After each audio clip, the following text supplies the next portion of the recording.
Assalamualaikum warahmatullahi wabarakatuh. Perkenalkan, nama saya Sofia SPD, calon guru penggerak Angkatan 10 tahun 2024, asal TK Setompa, Aisyah. Dalam kesempatan kali ini, saya akan memaparkan tentang aksi nyata penerapan pemikiran Ki Hajar Dewantara. Dengan aksi nyata penerapan pemikiran Ki Hajar Dewantara melalui membaca nyaring atau read aloud untuk mewujudkan profil pelajar Pancasila. Latar belakang. Peran pendidik diibaratkan sebagai petani yang tugasnya merawat tanaman sesuai dengan karakteristik dan kebutuhan tanamannya agar tumbuh dan berbuah dengan baik. Artinya bahwa sebagai seorang pendidik, kita harus bisa melayani segala bentuk kebutuhan, metode belajar murid yang berbeda-beda, atau menghamba dan berpihak pada murid sesuai dengan konteks sosial budaya masyarakat sekitar. Aksi nyata yang saya lakukan sesuai dengan tujuan profil pelajar Pancasila, di antaranya beriman, bertakwa kepada Tuhan Yang Maha Esa, dan berakhlak mulia, berkebinekaan global, bergotong royong, kreatif, bernalar kritis, dan mandiri. Tujuan dari aksi nyata yang saya lakukan di antaranya: 1. Mewujudkan pembelajaran yang berpihak pada murid.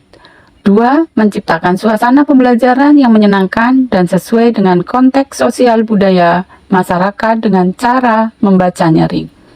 Yang ketiga, mewujudkan profil pelajar Pancasila, seperti membaca bisa menstimulasi kemampuan anak untuk beriman dan bertakwa kepada Tuhan Yang Maha Esa.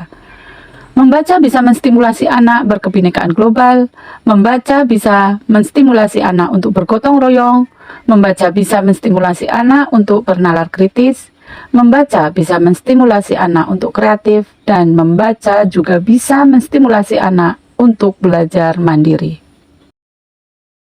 Persiapan aksi nyata untuk membaca nyaring di TK Setompa Aisyah kelas B yang saya lakukan pertama adalah berdiskusi dengan teman sejawat, kemudian menyusun rencana untuk mewujudkan aksi nyata. Persiapan selama melakukan perubahan, saya merasa senang dan bersemangat serta optimis untuk selalu menjadi guru yang bisa bermanfaat dan dapat memberikan layanan terbaik dalam menuntun murid dengan cara membaca nyaring atau read aloud. Ide atau gagasan yang timbul sepanjang proses perubahan.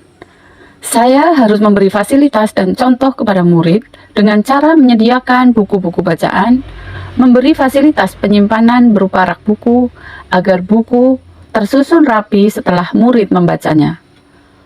Untuk selanjutnya yang belum terwujud adalah menghias pojok baca agar lebih menarik dan membuat bangku agar murid lebih nyaman dalam membaca buku. Pembelajaran dan pengalaman dalam bentuk catatan praktik baik.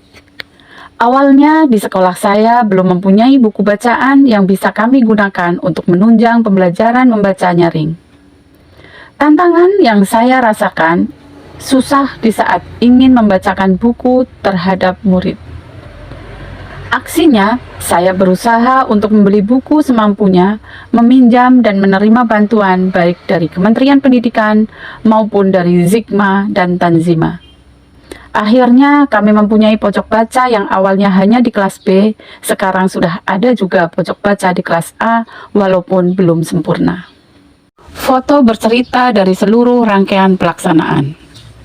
Pertama perencanaan, kemudian saya berdiskusi dengan rekan guru bagaimana cara menumbuhkan literasi sejak dini dengan cara membaca nyaring atau read aloud di TK Setompa Aisyah. Penerapannya, memberikan contoh, menyediakan buku bacaan, menuntun murid bagaimana cara memberi pengetahuan tentang buku, bahwa buku adalah gudangnya ilmu dan membaca adalah jendela dunia. Kemudian, cara merawat buku, jangan dirusak dengan cara menyimpan kembali setelah dipakai dan tidak boleh disobek. Refleksi. Filosofi pemikiran Ki Hajar Dewantara memberi dampak yang signifikan pada proses pembelajaran di kelas dan peningkatan budi pekerti di sekolah kami. Sebagai pendidik, saya merasa masih banyak yang harus saya lakukan untuk mewujudkan perubahan bagi murid saya agar mereka bisa menerima pendidikan sesuai dengan kodratnya. Ini lagi apa Kenji? Membaca buku petualangan botol minum. Oke, coba mana bukunya kayak apa judulnya? Oh iya, oke. Gimana ceritanya? Ya ceritanya seru. Gimana isi cerita buku itu? Ada orang membuang botol ke dalam lautan lalu dimakan seekor ikan paus. Oh, terus ikan pausnya jadi apa? Oh, jadi mabok terus? Oh, mati. Kasihan nggak ikan pausnya mati? Kasihan. Oh, jadi kenapa ikan pausnya itu mati? Karena menelan sampah-sampah. Sampah-sampah botol plastik tadi. Siapa yang membuang itu botol plastiknya ke laut? Orang-orang. Boleh apa enggak kita membuang sampah ke laut? Tidak. Tidak boleh. Harusnya membuang sampah di mana? Di tong sampah. Di tong sampah. Oke. Kenzi, senang kamu baca buku? Senang. Senang. Kenapa senang membaca buku? Karena mengumpulkan ilmu. Oh, karena mengumpulkan ilmu. Oh, ya hebat Kenzi. Terima kasih ya Kenzi. Assalamualaikum warahmatullahi wabarakatuh.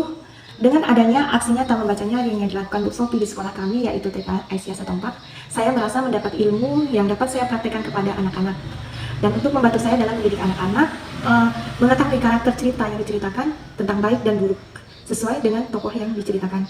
Dan untuk anak-anak, mereka merasa senang mendengar cerita tersebut, dan berminat untuk membaca sendiri walaupun dalam versi mereka masing-masing, karena mungkin mereka masih membaca gambar. Terima kasih untuk selalu melanjutkan kegiatan aksi nyata ini selanjutnya. Wassalamualaikum warahmatullahi wabarakatuh. Akhirnya, salam guru penggerak dan salam bahagia. Terima kasih sudah menyaksikan. Assalamualaikum warahmatullahi wabarakatuh.